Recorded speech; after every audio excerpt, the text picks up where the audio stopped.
Olá, boa noite.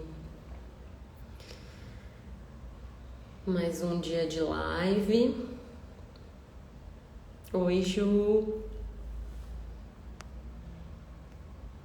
Venham chegando. Esperando a Lígia entrar. Oi, Lígia. Hoje a live será sobre dietas restritivas e transtornos alimentares. Tema muito importante para a gente falar quando a gente fala de endometriose, onde a alimentação é um pilar bem importante no tratamento. Oiê, Oiê! Tudo bom? pontuais. Tudo bem, e Pontuais. você? Tudo bem também. Ia te mandar uma mensagenzinha falando tô pronta, daí chegou aqui. Endometriose está ao vivo. Deu, opa, Só entrar. na hora. E aí, tudo bem? Tudo certo e com você? Tudo bem também. Animada com essa live, para ser bem sincera. Animadíssima. Animadíssima e nervosa, porque eu nunca faço. Estreia hoje? Estreia nas lives no Instagram. Uhul! Bem-vinda! Sim, você já tá super tranquila, né? Sempre faz. Ai, mas sempre dá o nervosinho na barriga, mesmo fazendo. Dá, né? Ao Dá. vivo, dá um nervosinho. Boa noite, Ju. Irmã, mãe, todo mundo dando suporte aqui. Gostei. Uhul! E aí, Li, vamos começar? Vamos sim. Ó, você vai me direcionando aí de tempo nos tópicos e tudo mais. Eu tô aqui com uma colinha do que a gente Tô com a vai colinha aqui conversar. também. Boa. E qualquer coisa você me agiliza ou vai me perguntando aí o que faltar, tá? Beleza. Então, vamos começar te apresentando. Conte quem é Lígia. Sim. Bom, sou a Lígia, sou nutricionista formada na São Camilo. E tenho especialização pelo Ambulim em transtornos alimentares. O Ambulim é o ambulatório de transtornos alimentares lá do Hospital das Clínicas. E pós em clínica funcional. Clínica são todas as doenças relacionadas à parte nutricional, né? E aí, atualmente, eu faço atendimentos particulares e atendo através da Associação Cereal Cerebral, que inclusive é muito legal, depois recomendo que o pessoal dê uma olhadinha aí. A gente tem uma equipe só de transtornos alimentares, tem de outras também, mas atendemos pessoas que estão em situações de vulnerabilidade, né, social, que não tem condição de pagar o atendimento, enfim, a gente faz esse trabalho lá, é bem interessante. Bom, É isso. E bem-vinda. aí, obrigada. E aí hoje, né, a gente vai falar um pouquinho sobre os transtornos. Acho que é um assunto que é pouquíssimo conhecido, né, ainda. Quais são os Fala pouco, é meio transtornos, o que velado são. falar sobre, né? Sim. Inclusive, queria deixar um pensamento aqui, né, que um transtorno alimentar nada mais é do que uma doença mental. Inclusive, o diagnóstico é feito através do DSM, que é o Manual Diagnóstico de Doenças Mentais. E da mesma forma que a gente vai, né, no médico, a gente vai tratar quando a gente tem uma doença renal, no coração, no fígado, a gente tem que tratar as doenças mentais, né? É algo Sim. que é muito um tabu ainda, né? E aí os transtornos alimentares estão dentro das doenças mentais. Então, começo já o tema falando isso. Posso começar, né? Vamos embora. Fica à vontade, bora. Então, tá bom. E aí, eu vou falar um pouquinho dos transtornos mais comuns, né? Mais conhecidos, assim. E que estão nesse DSM, que é a bulimia nervosa, anorexia nervosa, compulsão alimentar, pica e tário. Para explicar rapidinho, né, o que é cada um, a bulimia é quando a pessoa tem uma compulsão alimentar e usa algum método compensatório. Então, pode ser um medicamento, pode ser o vômito, pode ser um exercício em excesso. A compulsão alimentar é parecida, mas não tem os métodos compensatórios. Então, é a ingestão de uma grande quantidade de comida num curto período de tempo, mas sem nenhum método compensatório. E a anorexia nervosa normalmente é caracterizada por pessoas com baixo peso, né? E é a ingestão de menos comida do que o corpo precisa. Então, é comer menos. E dentro da anorexia, a gente ainda tem dois tipos. Que um é a restritiva, que é essa que come menos. E a Tá. purgativa, que também come menos, mas ainda assim ela tem métodos compensatórios, assim como a bulimia. Então, são vários tipos. E o que é importante falar é que para você ter algum desses diagnósticos, tem vários critériozinhos que você tem que preencher. E um deles é o tempo. Então, você tem que ter esses sintomas, né? Por pelo menos 3 meses, X vezes por semana, né? Algo Muita bem gente fala. recorrente, né? Exato, muita gente fala, né? Do tipo, tenho compulsão alimentar. Mas não, assim, de fato não tem. A gente usa esse termo de forma meio, né, assim, entre Pejorativa. amigos. Exato, mas a doença em si tem toda uma questão, critérios e tudo mais, né? E aí ainda tem o TARI, que é um transtorno de comer restritivo, evitativo. Então a pessoa come pouquíssimos alimentos, uma variedade muito pequenininha de alimentos. É muito comum em crianças na introdução alimentar.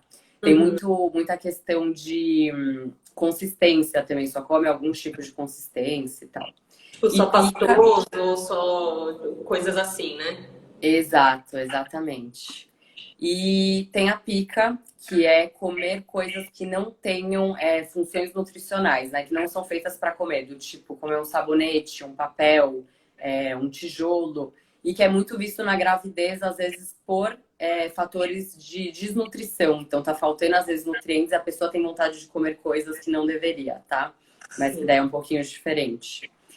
Mas acho que esses são os principais. E a gente fala também, no meio da nutrição, de comer transtornado, que é quando você não está dentro de nenhuma dessas doenças, mas você tem comportamentos e atitudes alimentares que não são legais, né? Que a gente não considera interessantes. Mas daí é informal, né? Algo que a gente usa de forma informal, assim. Uhum. E ainda, que é muito interessante, que acho que são termos que muita gente já deve ter ouvido, tem alguns tipos de transtorno que não estão aí, né, nesse DSM, não tem um CID para a doença, mas que a Tá. gente usa de forma informal, que é a ortorexia, que é quando a pessoa come super saudável, só pode comer aqueles alimentos, tem que saber de onde vem, quem fez, como fez e tal. Então é aquela alimentação perfeita, sabe? Que a pessoa é bem perfeccionista. A vigorexia, que tem relação com querer ganhar massa muscular. É muito comum entre os homens, mais do que com as mulheres. Então é sempre a busca assim, de estar se olhando no espelho e falando, meu, eu tô fraco, quero ganhar mais massa, preciso ganhar músculo e comendo para que isso aconteça, né? Tem também pregorexia, que é transtorno das grávidas. Então, grávidas que têm questão de não querer ganhar peso, de fazer muito exercício, as famosas grávidas de tanquinho, né? Que Ah, falam por aí. E drancorexia, que é a troca de comida por álcool, por né? álcool. Bebidas alcoólicas. Então, basicamente é isso. São esses os transtornos alimentares principais, né? E hoje a gente vai falar um pouquinho de, putz, se eu tenho uma doença, né? Que seja uma endometriose, uma diabetes e tal, e um transtorno alimentar, o que eu faço, né? Que caminho eu sigo? Então, eu vou dar algumas dicas tanto de nutrição, para que as pessoas saibam um pouquinho como agir, né? Identificar os sinais E também. identificar. E quando Exatamente. pedir ajuda, né? Qual é o momento de pedir ajuda, né? Exatamente. Isso aí. E só Bom, deixa eu contar uma coisa rapidinho. hum, Quando você falou de endometriose, de diabetes, por quê? Porque são doenças onde o tratamento principal vem através da alimentação. Uma pessoa com exato. diabetes, ela come errado, ela morre. Então, assim, tem Exatamente. essas questões restritivas, né? Então, acho legal a gente só colocar esse porquê essas doenças, né? Porque o exemplo dessas doenças. Exato. Perfeito. É isso aí. Então, ainda falando sobre diagnóstico, uma coisa que é muito importante de ser falada é que quem faz o diagnóstico são os médicos. Não é nutricionista, não é psicólogo. Normalmente são psiquiatras ou Uhum. endócrinos que fazem.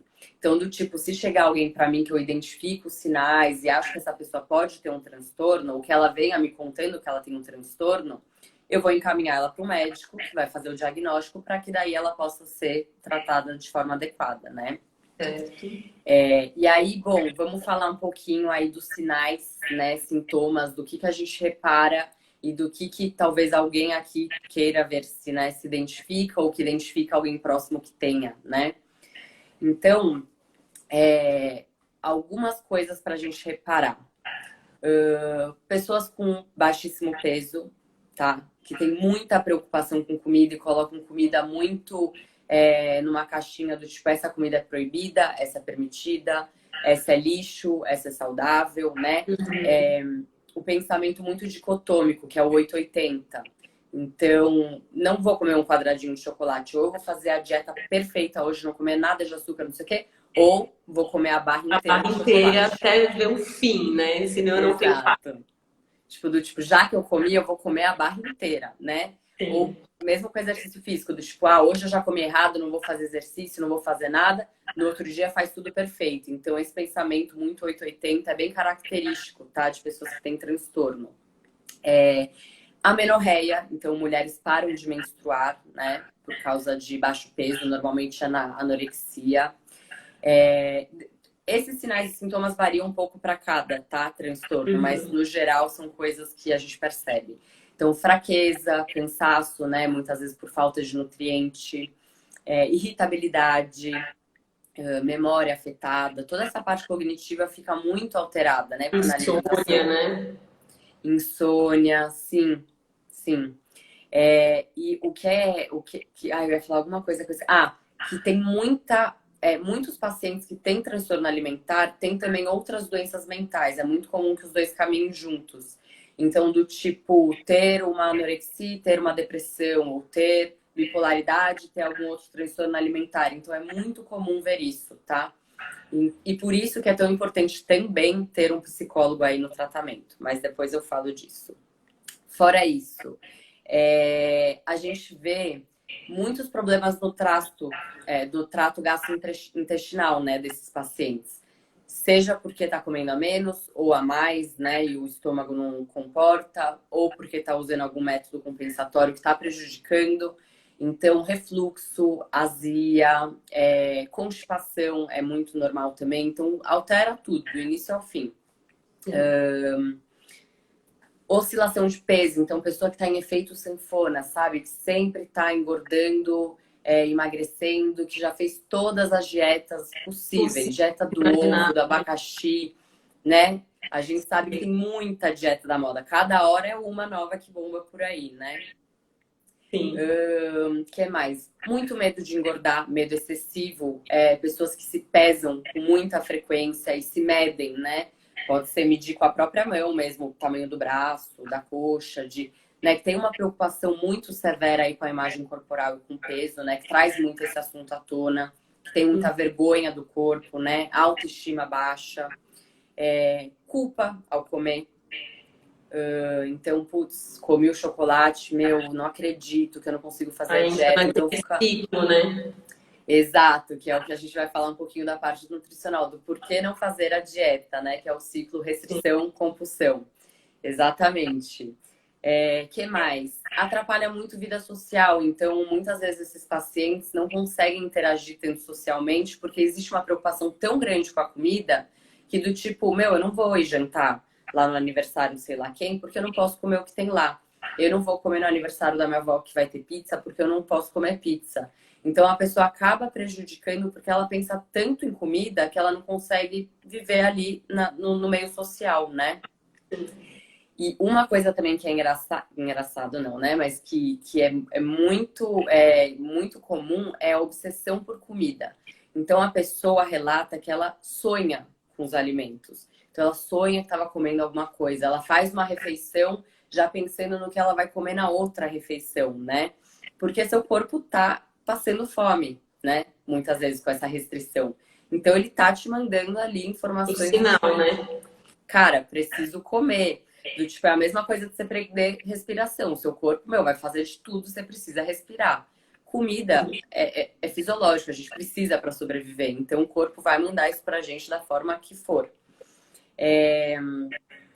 Outra coisa comum também é contar muito caloria, excluir grupos alimentares, né? Então, do tipo, não como carboidrato, a carbofobia, não gostar de comer junto, então comer sempre no quarto, sozinho, em momentos que as pessoas não vejam, porque tem vergonha do quanto come ou da forma que come, comer escondido. Então, tudo isso são alguns indícios, né, pra gente ficar de olho, tanto em pessoas próximas como em nós mesmos, né? E aí, uma coisa legal aqui para falar é do tipo, meu, se eu me identifico muito com muitas coisas aqui que estão sendo faladas, talvez seja legal conversar com um profissional da área que manje para, né, te Com certeza. direcionar aí, né? No mínimo, vai ajudar na sua relação com a comida. Se não tiver nenhuma doença, vai trabalhar para uma boa relação com a alimentação, né? Com Só certeza. coisas positivas. E aí, uma coisa que a gente ficou de conversar, que eu acho que é muito interessante, são os fatores de risco. Uma delas, que assim, é a principal, é dieta, é um fator de risco. A gente tem uma frase que a gente usa que é assim: nem toda dieta gera um transtorno alimentar, mas todo transtorno alimentar começou com uma dieta.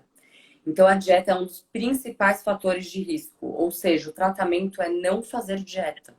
Não é só isso, mas esse é o ponto principal. E olha como são, como é, né? Por exemplo, você recebe o diagnóstico de endometriose, aí a primeira coisa que se fala, dieta anti-inflamatória.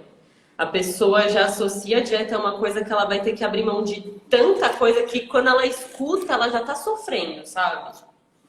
Sim, e aí junto o sofrimento da doença, né, das dores, de todo o incômodo que você tem, com mais uma questão que você vai ter que pôr mais um estresse ali para sua vida, né? Exato. De mudar, porque é uma mudança, né? É uma mudança, é uma eu falo que é uma reeducação mesmo, porque você tem que desaprender aquilo que você vem há muito tempo fazendo para entender que o seu corpo precisa de outros alimentos para potencializar a sua desinflamação, né?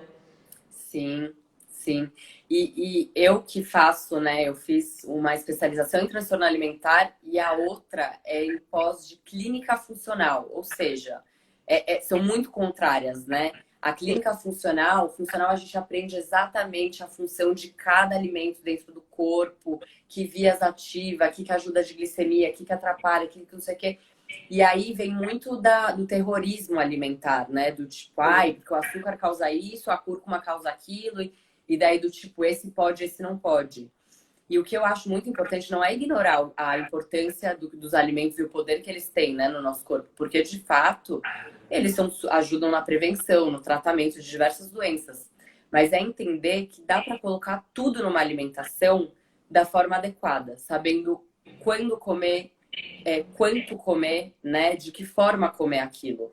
Então, esse é um dos pontos principais também do tratamento quando a gente pensa na parte nutricional. Mas ainda falando aí dos fatores de risco, outro é ser mulher, tá? Sexo feminino. E aí a gente pensa, né, o padrão, né, de beleza, a pressão estética sobre as mulheres é muito grande, né? Então, coloca a gente em vulnerabilidade quando a gente pensa nisso.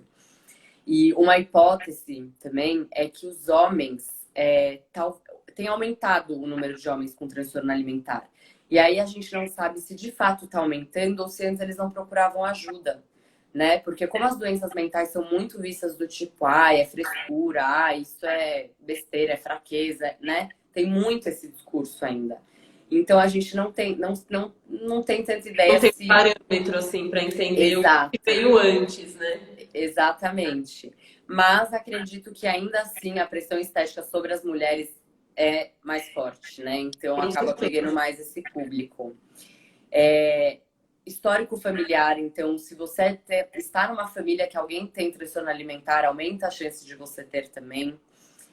Relação familiar no geral, então estrutura familiar. Pais divorciados, conflitos muito fortes dentro de casa, né? De pessoas que não se dão bem. Bullying na infância ou na atualidade, tá? Então, criança tem muito isso, né? De pegar coisas estéticas, falar, você é gordo, você tem um cabelo assim, você... Isso perpetua ao longo da vida das pessoas, né? Ter sido obeso na infância é um fator de risco também, tá? Para desenvolver algum transtorno.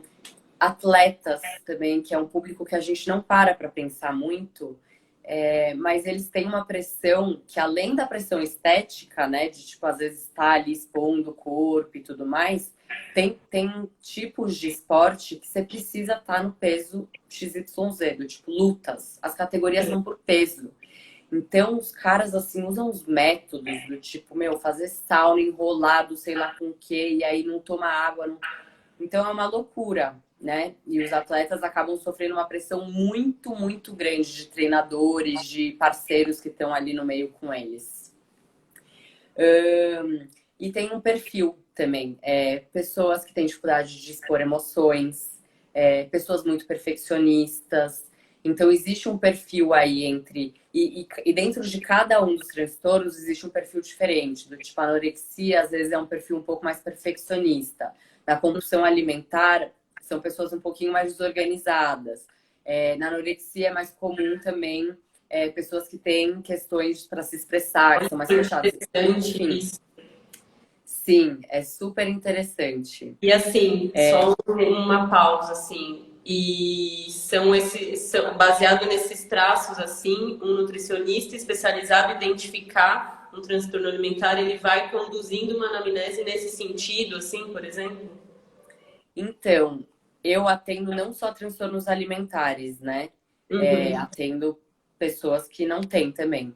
Mas as perguntas que eu tenho para um e para outro variam.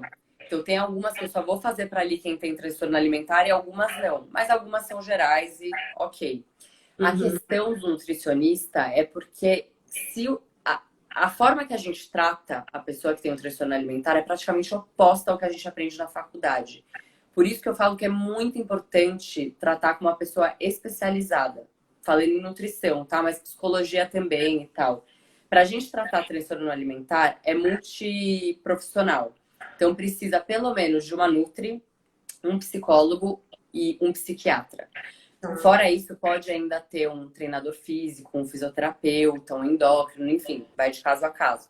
Mas esses três são muito importantes. E é importante que eles saibam sobre, porque tem características do tipo, os exames de sangue que podem vir alterados, por exemplo, parte tiroidiana, colesterol, enzimas e tal, que talvez alguém que já tenha um ouvido mais treinado e já tenha escutado ali o discurso do paciente do tipo, ai, eu não como carboidrato, eu não como assim, eu não faço aquilo, eu não...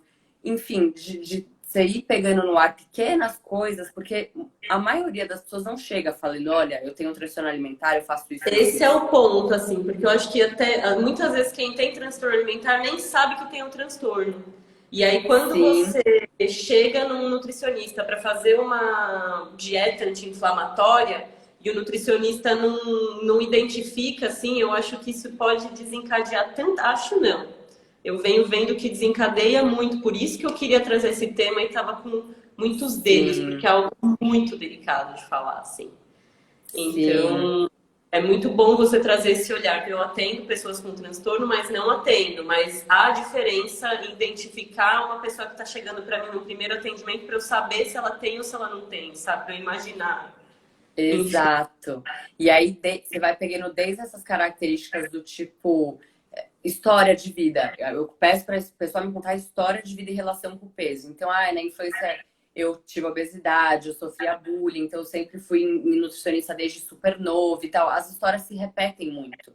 E aí você vai ver exames, daí você vê alterações no exame, daí você vê o cabelo, a pele. Então, tudo isso você tem um olhar mais clínico sobre isso e você consegue identificar.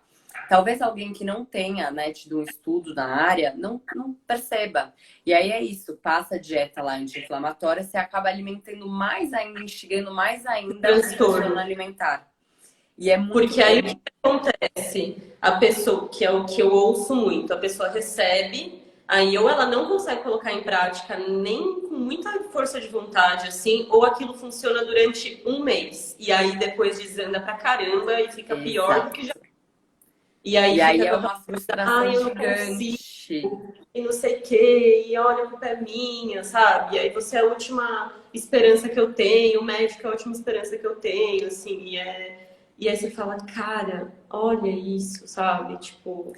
Sim, é uma super frustração para a pessoa, né? Porque é aquilo lá, putz, já tentei 10 dietas, nada dá certo, tudo dá errado. A pessoa ela sente que ela é o problema, né? E na verdade Exato. não, é outra coisa que ela tem que olhar. E aí tem muito a ver com esse ciclo da restrição-compulsão. Então você começa, né, quer emagrecer ou tem o que fazer por alguma questão, né, uma dieta, começa uma restrição de quantidade, né? Vou comer menos, ou de qualidade, do tipo, não vou comer mais chocolate nunca mais na vida. Faz a restrição. Acontece que o corpo precisa de comida, então ele vai, né? Vai mudar ali os hormônios, vai mudar ali. Vai ter uma compulsão que pode também ser acompanhado aqui, né? Esse meio termo, por um gatilho emocional, do tipo, briguei com meu namorado, meu trabalho tá horrível, tô frustrada com isso, com aquilo, que também pode ajudar, né, a ter uma compulsão. Tem a compulsão, sentimento, frustrante, né? Pode ter uma compensação ou não. E tô frustrada, quero emagrecer, restrição de novo. E aí você acaba entrando nessa bolinha de neve. Por isso que fuja de dieta. Se tem transtorno alimentar, não tem que seguir dieta. É outro caminho que tem que fazer. E você falou isso de profissional, né, que consegue identificar. E o que é interessante pensar também, não que seja todo mundo, óbvio que não, imagina, mas tem muitos nutricionistas que têm histórico ou que têm transtorno alimentar, né? Ou um comer transtornado, do tipo, que é uma pessoa que prega para a vida dela um terrorismo muito grande, do tipo, esse alimento pode, esse não pode jamais, e não sei o quê. E a pessoa passa isso para frente. E se tá tratando alguém que tem um transtorno alimentar, é muito complicado, né? Então tem que ter uma sensibilidade para olhar com outros olhos aí a abordagem para essas pessoas. Eu ia falar alguma coisa que eu esqueci dos nutricionistas. Não lembro. Daqui a pouco você lembra. Daqui a pouco vem. Bom, então, pensando na parte nutricional, né, aí do tratamento, ponto 1, não fazer dieta. Então, não siga dieta nenhuma. O caminho é outro. E o caminho é desse da nutrição mais comportamental, né? Que são essas pessoas com a especialização que é mais comportamental ou que tem uma especialização em transtorno alimentar. Tipo, e aí? Mas o que eu vou fazer, né? Você vai mudar o comportamento da pessoa com os alimentos. Então tem uma parte educacional muito grande, do tipo, o que são os grupos alimentares, o que é carboidrato, o que é proteína, qual a importância de cada um, como eu coloco isso na minha alimentação, qual é a estrutura, né, alimentar, então em que horários eu vou comer, qual a porção é adequada. Então tudo isso você vai trabalhando junto com o paciente. Vai construindo para que ele vá construindo junto uma autonomia ali nesse caminho. Exato. De tentar. Exatamente. O foco é ter autonomia alimentar.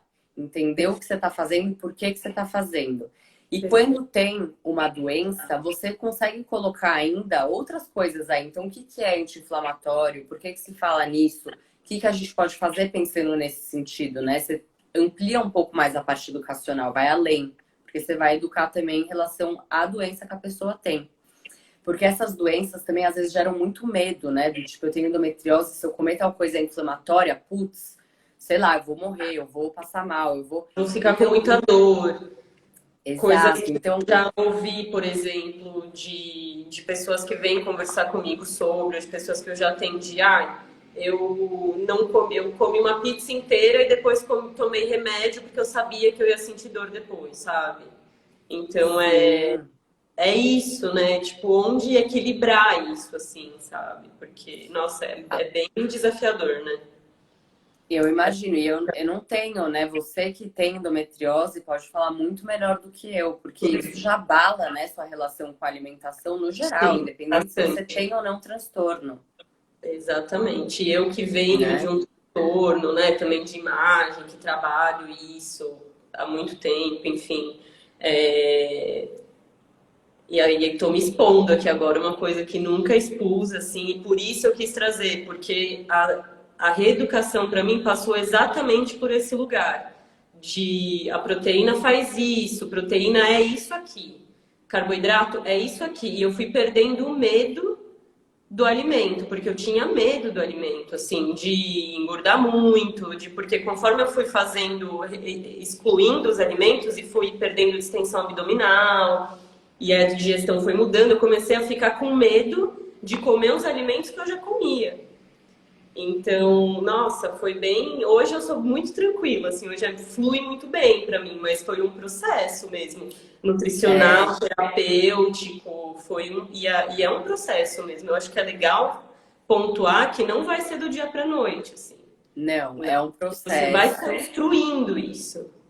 Sim, e uma coisa também para falar dos transtornos alimentares é que eles ficam em remissão. Não existe uma cura do tipo, eu tô imune, agora tô curado. Não, você fica em remissão, que quer dizer o quê?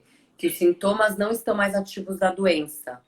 Pode ser que em algum momento da vida, pode ser que não, mas pode ser que em algum momento ocorra uma recaída, que é voltarem alguns sintomas e de novo você vai ter Aconteceu que ou alguma coisa que te deixou muito triste, muito frustrado, pode desencadear muito sim, rapidamente, assim, né? É sim, bem porque a verdade. gente sabe que praticamente, por isso que é muito importante o conjunto psicólogo e nutri, porque assim a gente consegue identificar junto com o paciente, a gente faz normalmente um diário alimentar e a pessoa vai me marcar lá tudo que ela come. E aí, aqui eu tive uma compulsão. Putz, o que aconteceu nesse dia? Eu briguei com meu pai, eu briguei. Ah, então talvez a relação com seu pai influencie na sua alimentação. Vamos falar isso lá na psicóloga? Porque daqui uns tempos ela vai estar com a parte alimentar super estruturada, que a gente já conversou de tudo, mas ela vai ainda brigar talvez com o pai dela, né? A vida tá aí, os estresses e as emoções sempre, né, testando a gente. E ela tem que criar ferramentas para lidar com isso, né? Então são ferramentas que vão além da nutrição muitas vezes. Então é um trabalho conjunto e que você tem que ir criando ferramentas e saber os seus gatilhos para eventualmente você falar, putz, aqui eu preciso tomar mais cuidado, porque eu sei que isso daqui para mim é difícil e eu sei as ferramentas, o que eu posso fazer ou não para não, né, deixar voltar aqui Exatamente. os. E Então, digo além até, na questão de você fazer melhores escolhas até. Quando você está no sentido frustrado, alimentar. exatamente, de você conseguir identificar o gatilho e conseguir fazer uma escolha melhor. E mesmo que se você Sim, escolha o caminho errado, que você errado, né? Que você banque aquilo sem sentir a culpa, sabe? Então, é tô isso. frustrado, vou comer uma barra de chocolate, mas vou comer com prazer. Entendeu? Exato. Isso é uma das coisas que a gente mais trabalha. Consciência. Eu quero que coma com consciência. Se eu tô triste, eu escolhi comer, estou comendo porque eu estou triste, ok. Mas vamos parar, sentar, comer porque eu tô triste. Pronto.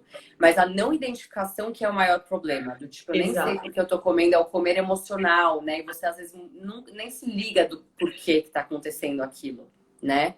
Então, esse trabalho sobre culpa, sobre escolher com consciência as coisas, né? Identificar o porquê tá comendo, é fome, é vontade, em que momento começar e parar de comer, né? Sim. Estratégias para você aprender esse tipo de coisa.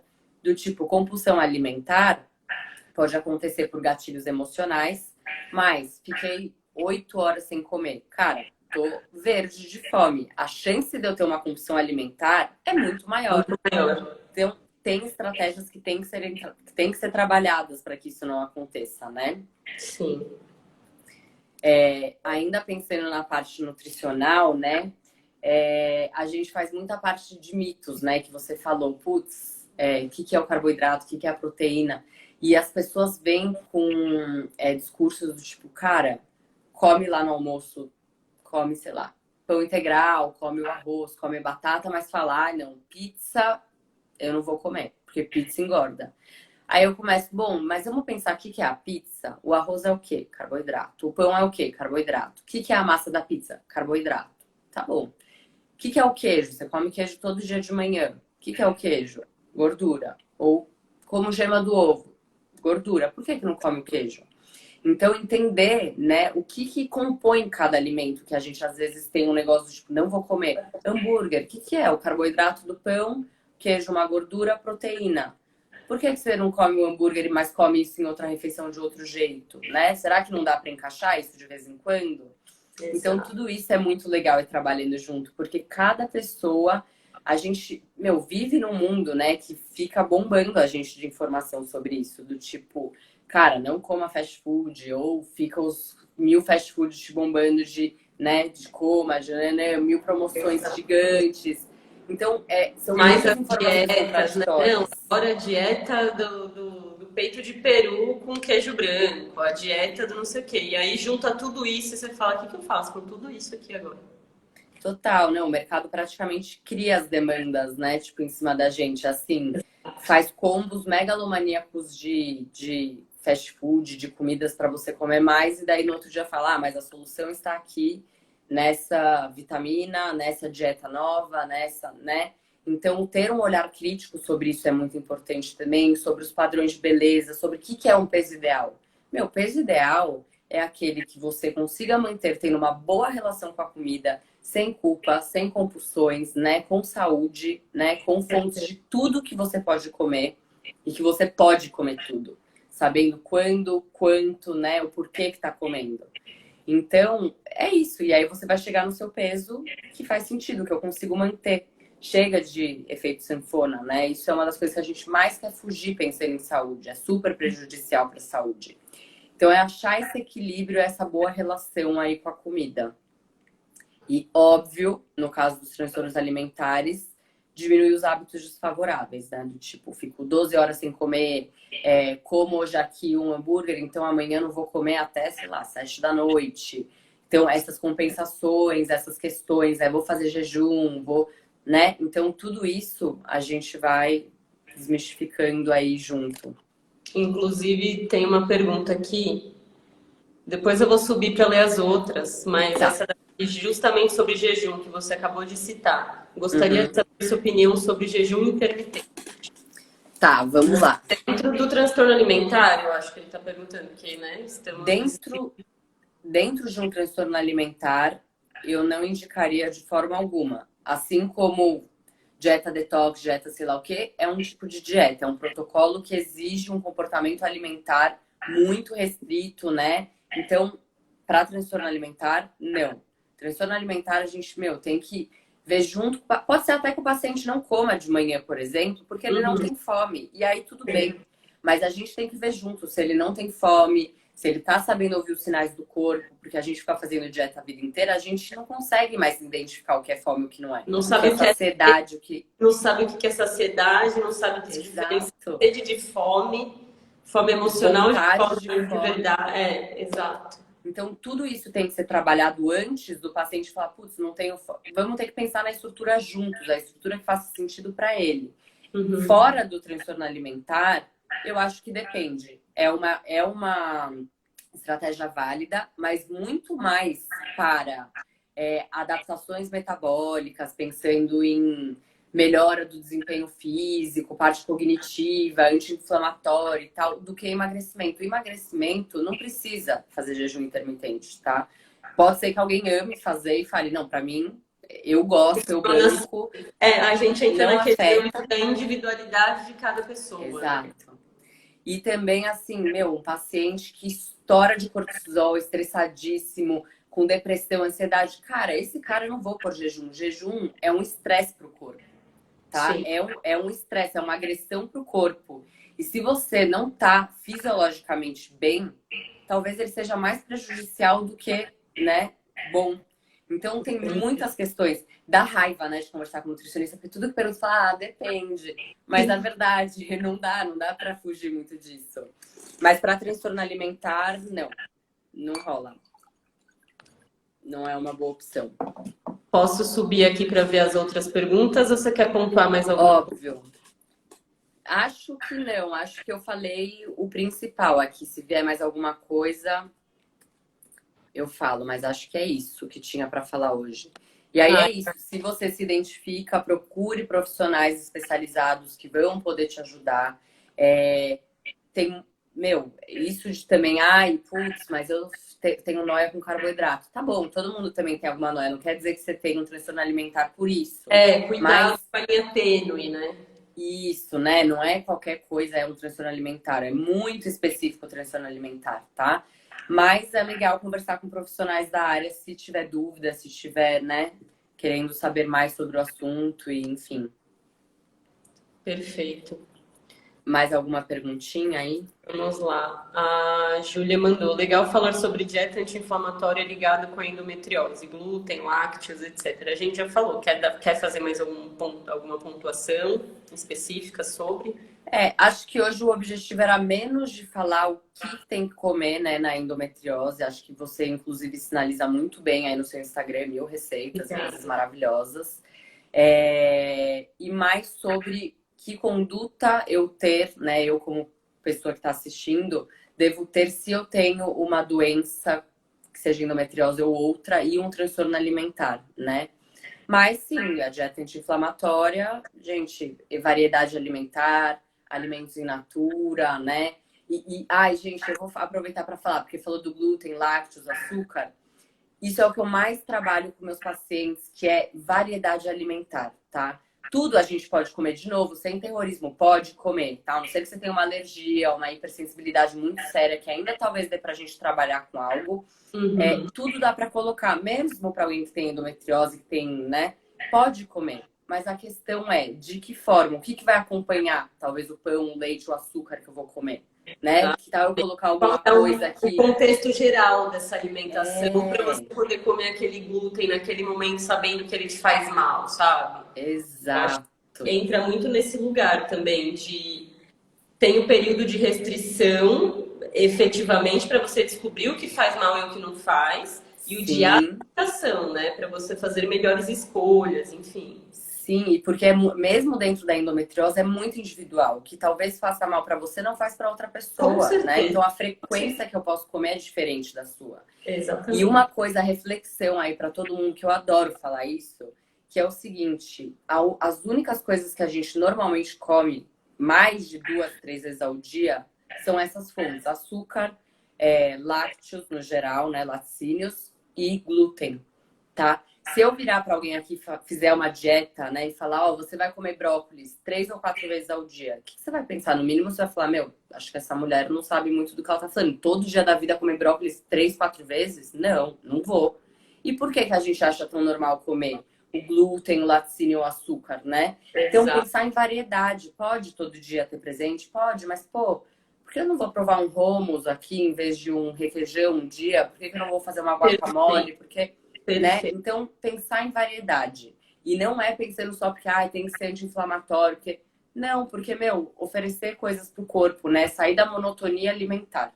É isso. É muito louco isso, porque, por exemplo, quando eu posto alguma coisa com arroz branco, cara, eu sou metralhada. Você come arroz branco? Arroz branco tem açúcar. Arroz branco não pode. Eu respondo como nenhum alimento sozinho é inimigo, sabe? Nenhum. Qual é o contexto que esse arroz branco está sendo consumido? Eu como arroz branco por dia? Eu como arroz branco mais de uma vez por dia? O que eu como com esse arroz? Sabe? Então é isso, bem isso pra mim, é isso que eu tento mostrar pra pessoa, sabe? Você quer comer arroz? Você gosta de arroz? Coma seu arroz, mas não precisa ser todo dia nas 3 refeições, 4, 5 refeições que você faz no seu dia. Vamos testar um arroz diferente, vamos colocar um tubérculo um dia. Troca por uma batata, sabe? Variedade, de novo, sempre. Essa é a tecla que eu mais bato, que é mais difícil de fazer as pessoas irem mudando. Esse é o hábito mais difícil. A gente tem manias. Compra só banana, compra só o arroz branco, só... tem que, né? E o que você falou de composição é o mais importante, porque dentro de endometriose a gente pensa ainda nos picos de glicemia, né? Que é a subida do açúcar no sangue. Então, a gente tem que pôr fontes de fibra, fontes de gordura, fontes de... misturar as fontes ali, né? Do que a gente conversou, dos grupos alimentares. Porque é isso que vai fazer a glicemia ficar constante. Não é o arroz branco sozinho. Que vai dar um pico, que vai... O que eu almocei junto com esse arroz? Eu comi um brócolis, eu comi um frango, eu comi... ok, já tô segurando ali, ó, tá tudo super ótimo, né? Então é isso, tem todo um contexto, todo um contexto. Muito bom. A Ju perguntou, por que quando se fala em dieta as pessoas já sofrem? Pois é, dieta é muito associado a um sofrimento, né? Do tipo, eu vou ter que abrir mão de alguma coisa... eu vou ter que fazer restrição, eu não vou poder comer aquilo que eu gosto. É muito associado a isso. Sim. E é isso que eu acho que tem que ser muito conversado com os profissionais, do tipo, cara, eu quero comer todo dia uma chocolate que eu gosto. E ok, vamos colocar todo dia. Mas que tal a gente variar os chocolates, pegar um menos industrializado, um que tenha menos corante, uma opção melhor? Você Sim. entende? Tudo dá pra gente colocar de uma forma. Ou vou colocar logo depois do almoço, porque daí também não sobe tanto açúcar no sangue. Eu tô com outras coisas ali para equilibrar a refeição. Ou vou usar no lanche da tarde com uma fruta, com tudo dá pra gente fazer dar certo. E eu acho que falta muito esse diálogo também entre o profissional e o paciente, do tipo, o que eu quero, o que eu tô disposto a fazer, né? Porque você chega lá, a pessoa É passa um negócio totalmente 50% de cada surreal, um, né? Cada um tem a sua parte. total. E temos que ir no limite da pessoa. Não adianta a pessoa vir e falar, eu não como arroz integral, não como isso, falar, não, tem que comer porque isso faz bem.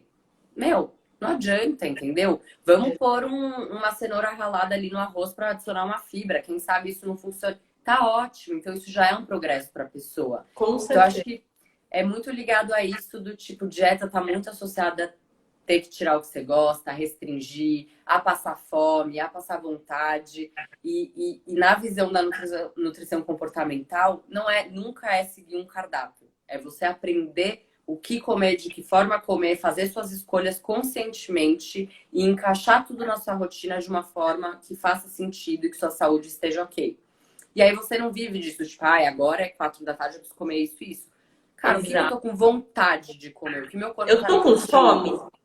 Eu tô com fome? É nesse horário que eu vou comer mesmo? Se não tô com fome, eu não vou comer. Às vezes hoje eu tô com mais fome do que ontem. Então ontem o iogurte foi suficiente, hoje eu preciso comer um sanduíche de frango e um suco de açaí. Então Exato. depende. E ouvir o corpo e aprender isso é aí que tá pra vida, né? Que é onde você vai manter o corpo saudável e não ficar tratando doença, né? Preocupado em Exato, curar uma doença. exatamente. Deixa eu ver aqui. Como controlar a compulsão alimentar em uma pessoa obesa e grávida? Eu e minha família estamos muito preocupados com minha prima de 23 anos e com mais de 120 quilos e grávida de 8 meses. Tá, vamos lá. Bom, primeiro, não sei se ela faz dieta ou não, né? Mas fazer dieta de restrição, ficar várias horas sem comer, pode acarretar uma compulsão. Então, tentar ter uma estrutura alimentar mais constante faz mais sentido. Do tipo, vou todo dia tomar um café da manhã, um lanche, um almoço, um lanche, um jantar. Ter isso em mente. Não quer dizer que todo dia você tem que fazer exatamente. Estou sem fome? Não vou comer. Estou com mais fome? Vou comer a mais. Mas ter algo razoavelmente estruturado já ajuda, tá?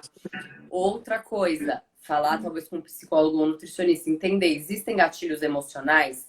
Eu tô comendo por emocional ou é de fato uma fome descontrolada? E por que a gente tem que pensar nisso? A gente tem hormônios que controlam a fome e a gente tem sim que pensar neles. Na obesidade, tem fatores genéticos, tá?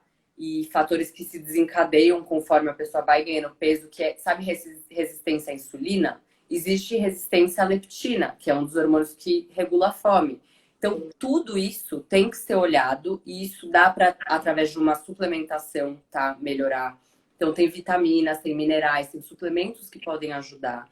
Tem casos de obesidade que é uso de medicamento, e é uso de medicamento ao longo da vida inteira, tá? Isso já está sendo dito em estudos científicos e é para a vida inteira.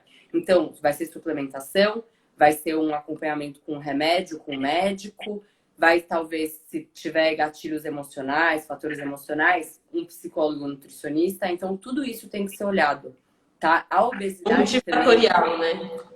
e a obesidade é multifatorial também. Tem a ver com o ambiente que você está inserido, tem muito a ver com genética, tem muito a ver com o estilo de vida, com os hábitos. Então, tudo isso precisa ser pensado, tá? Muito bom. Vamos caminhando para os 10 minutos finais, tá? Tá bom. Tem mais algumas perguntas e aí depois eu vou deixar você apresentar o seu trabalho, como você atende, tá bom? Só Tá avisando o bom. pessoal. DB Personal perguntou: o transtorno alimentar pode ser amenizado com um treinamento físico, mesmo com com o gasto calórico proporcionando mais fome? Calma. Se pode controlar uma compulsão alimentar mesmo fazendo exercício físico e tendo mais gasto calórico. É isso, né? Pelo que eu entendi. Aparentemente sim. Então, na teoria, se você faz exercício físico, sua demanda calórica é maior. Então, provavelmente, você tem que comer a mais. O exercício físico em si não afeta diretamente, assim, a compulsão. Não quer dizer que você vai ter mais ou menos compulsão alimentar, tá? A questão é, se você faz exercício físico, você tem compulsão alimentar, faz exercício físico e você faz restrição alimentar, talvez você esteja fazendo mais restrição, né, ainda, porque seu corpo está gastando mais. Sim. Então, ok, a restrição ali talvez tenha que ser menor até para o seu corpo sentir o impacto dela. Mas é tratado normalmente, da mesma forma, não impacta tanto, não. Perfeito. Comer de 3 em 3 horas ou ouvir o próprio corpo. Sinto que ficar muito tempo sem comer me faz escolher alimentos impulsivamente. Sim, isso é uma das primeiras coisas que eu trabalho com quase todos os pacientes, tá?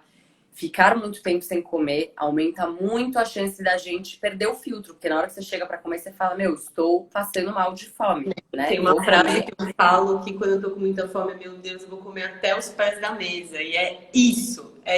Sim. Dá vontade de comer qualquer coisa. Qualquer coisa. E demora pra vir a saciedade, porque você tá comendo, você tá tipo, meu, mas eu quero mais aquilo, de repente você fala, eu fiquei muito tempo sem comer, cabe muita comida aqui dentro. É, e a gente perde um pouco essa percepção de quanta fome, né? Então, é o seguinte, comer quando tem fome, tá? Não tem essa regra de comer de 3 em 3 horas, mas existe sim uma estrutura adequada. E qual é a estrutura? Daí eu não sei te dizer, depende da sua rotina, tá? E normalmente eu resolvo isso com o paciente através do diário. Então ele vai me contar, eu treino tal hora, eu comi isso. Eu falo, putz, você não acha que você ficou 5 horas sem comer, talvez dê pra pôr um lanche? Vamos tentar? Vai ser a meta da semana que vem, dos próximos 15 dias. Colocar esse lanche, ver como ele fica. Então essa estrutura tem que ser pensada. E você pode estabelecer para você mesma uma rotina e ir adaptando conforme, né? Só que a gente tem que ficar olhando para isso. Quando você está num acompanhamento nutricional, eu tô te obrigando a olhar todo dia para sua alimentação, o que você está comendo, por que você está comendo. É um nível de consciência, né, muito grande. Fazer isso na rotina nem sempre é tão fácil, né? Mas a minha dica é tentar estabelecer uma rotina alimentar que para você faça sentido. Mas chegou um momento aqui, não tô com fome, não vou comer, tá? Mas ter uma rotininha, não precisa ter fixo o que eu vou comer. Você vai comer o que mata a sua fome, tá? Mas ter uma estrutura é legal sim, justamente por isso. Muitas horas sem comer aumenta a chance de ter uma compulsão. Perfeito. Que mais? Não temos mais perguntas, mas temos muitos vídeos. Adoraram a live. A live que fica bom. salva. Se o Instagram não boicotar a gente, ela fica salva. Perfeito, tá ótimo. Então tá. Muito bom, cara. Muito boa essa live. Eu tô muito feliz que a gente tá falando sobre isso. Também. É um assunto pouquíssimo falado ainda e que é muito importante. Que tem que ser muito falado e divulgado. Nossa, que tem bom. Muito tabu ainda. O convite de vir falar sobre esse assunto. Obrigada eu. Adorei. Muito bom. Qualquer dúvida, se alguém tiver mais alguma coisa quiser mandar também no particular, lá no meu perfil, pode mandar que eu respondo. Eu fico à disposição aí. Tá bom? Perfeito. E agora fala do seu atendimento, se você atende online ou não, o seu Instagram para as pessoas te seguirem. Bom, meu Instagram é esse, a dieta eu comi, né? Então é uma ironia aí com a nutrição.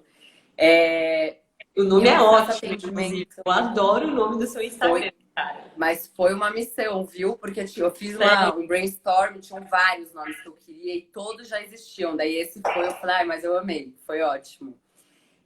Bom, os atendimentos são ou presenciais ou online, faço ambos.